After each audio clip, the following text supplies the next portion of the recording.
Não vos prendais a um jugo desigual com os infiéis, porque que sociedade tem a justiça com a injustiça? E que comunhão tem a luz com as trevas? E que concórdia há em Cristo e Belial? Ou que parte tem o fiel com o infiel?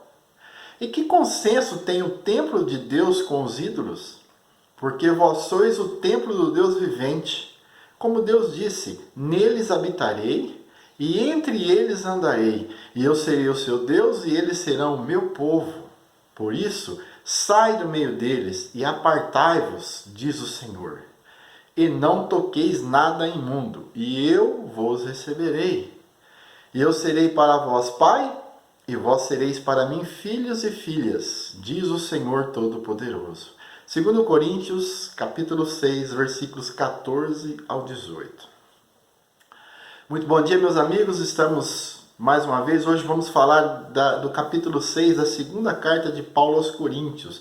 Eu lembro a você que nós estamos no Instagram, no Facebook e no YouTube com o nosso canal, onde lá você encontra um monte de vídeos que nós vamos postando todos os domingos e você tem total liberdade de compartilhar nos seus grupos, enfim, a nos ajudar nesse processo, ok? Nesse capítulo 6, Paulo começa dissertando sobre as pressões da responsabilidade de ser um ministro do Evangelho. Ele recomenda muita paciência, pois os cristãos têm duas faces. Aos olhos do mundo, parece estar humilhado, enganado, pobre e sem nada. Já aos olhos de Deus, é justamente o contrário. Está exaltado, certo, possuindo tudo. Qual é a face correta?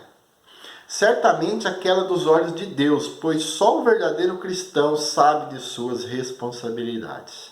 Só ele sabe quanto pode contar com Deus o tempo todo mesmo.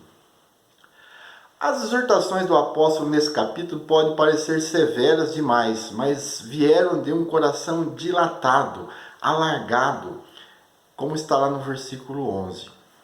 Essas exortações é de quem ama, de quem luta por suas ovelhas, de quem se preocupa em estar na busca implacável do bem-estar de seu rebanho. O final do capítulo é relatado sobre o jugo desigual, amplamente falado no meio cristão, principalmente pelos cristãos que se acham diferentes. Primeiramente, temos que saber o que é jugo.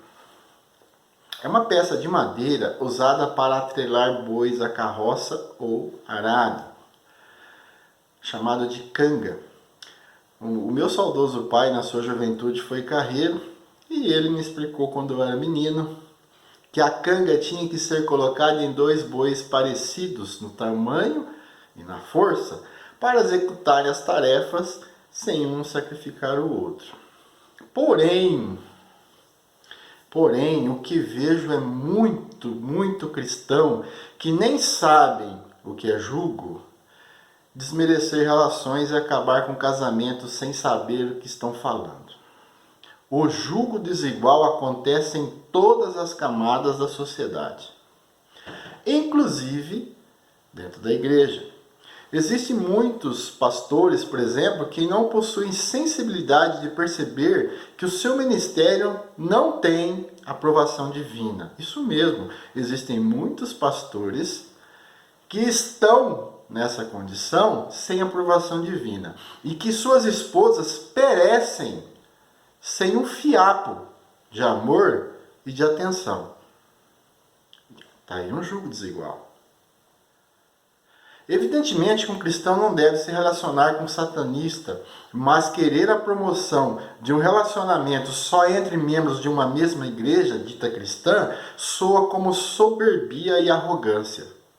Deus nunca separou ninguém, pelo contrário, ele junta para sempre, e onde houver a presença do Espírito Santo, nada pode separar. Quando Paulo fala no versículo 14, para não nos prendermos em jugo desiguais, ele fala de infiéis. E nós não podemos chamar de infiéis alguém que crê em Deus assim como nós. O fato de não ser da nossa igreja não quer dizer que são infiéis. ter a prepotência de achar e mandar todo o trabalho dos apóstolos para o lixo, pois a nossa igreja não existia no tempo dos apóstolos. Como que você pode achar que alguém que não é da sua igreja é de um jugo desigual? Qual é a sua força diante do cristianismo? Será que o seu parceiro, que o seu cônjuge não é o seu complemento? Quantas esposas estão perecendo dentro das igrejas? Quantos esposos que não têm uma vida social com a sua esposa porque ela está envolvida com a igreja e esquece da sua casa? Não é um jugo desigual? Quantas esposas que não gostariam que os seus maridos estivessem em determinados locais e eles se mudam para aquele lugar e às vezes não perguntam a elas? Não é um jugo desigual? Mas eu vejo muitos cristãos falando de jugo de uma maneira errônea. Porque o seu relacionamento com Deus é seu. Quem sou eu para julgar? Paulo nos orienta a nos separar do mal. Mas quem é o mal? Onde você se encontra nessa classificação? Será que ter orgulho de ser humilde agrada a Deus? Pense nisso, meus amigos. Um bom dia, que a paz do nosso Senhor Jesus Cristo esteja com todos.